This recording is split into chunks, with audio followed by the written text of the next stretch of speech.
Okay, so I wasn't all that enthusiastic to watch this because Ridley Scott's mindset has changed to, I don't care. And I allowed that, and my opinion of only 4 other movies he made, to affect my own mindset. But I gave Gladiatorhood a fair shot. These movies do suck though, and you can't convince me otherwise. For those who don't know, this is actually an origin story, because of course it is. Is it an accurate one? Well, to an extent. Quoting Nottingham World one more time, it gets a 2.5 out of 5, incorporating many fictional elements. So if you want that authenticity, the 1938 film is still the way to go. What about entertainment? Well, Scott went for a grittier version of the tale, as I said before, Gladiatorhood. So it's not fun in the same sense as Prince of Thieves, but it is an engaging story. There were some moments where I couldn't help but cringe because the bad guys were being bad, and the innocents were screaming. Or both.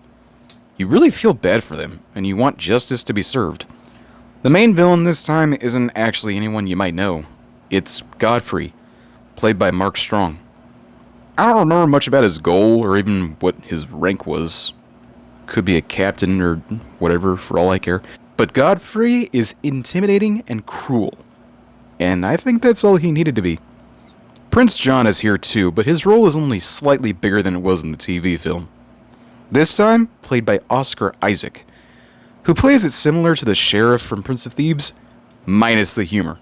He's a spoiled brat who only cares about being king and having sex with Léa Seydoux, who I swear has the perfect facial structure. She plays Isabella, a French woman who doesn't deserve to be married to such a toxic man-child. The whole taxation issue is brought up, but at the forefront is a war against the French who invade England, and even some Englishmen who turned against their own people. Marion is here again, of course, played by Cate Blanchett, who I swear has the perfect female voice. She's more involved this time around, which I appreciated. I know it's 12th century England, but either way, I like seeing everyone get some shit done, whether it's a dude or a chick, baby or an old fart. With that in mind, Engagement gets a 4 out of 5.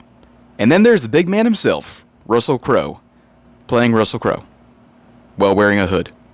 Yeah, he almost has the same problem as Kevin Costner. He's very mellow. Except instead of acting like he's still figuring out the emotion, Crowe kind of acts like he's trapped in this movie and can't stop thinking about the contract he signed. I'm pretty sure what they were going for was that hardened warrior, dark, brooding loner type. It kind of works. I wouldn't say I was bored watching him. Who gets bored watching Russell Crowe? But if you want that Robin Hood full of confidence and charisma, he is dead. This Robin is full of insecurity, sore pain, and trauma. So Swagger gets a 2.5 as well. The romance still feels somewhat lacking, but out of all of them, I think this movie builds it up the best.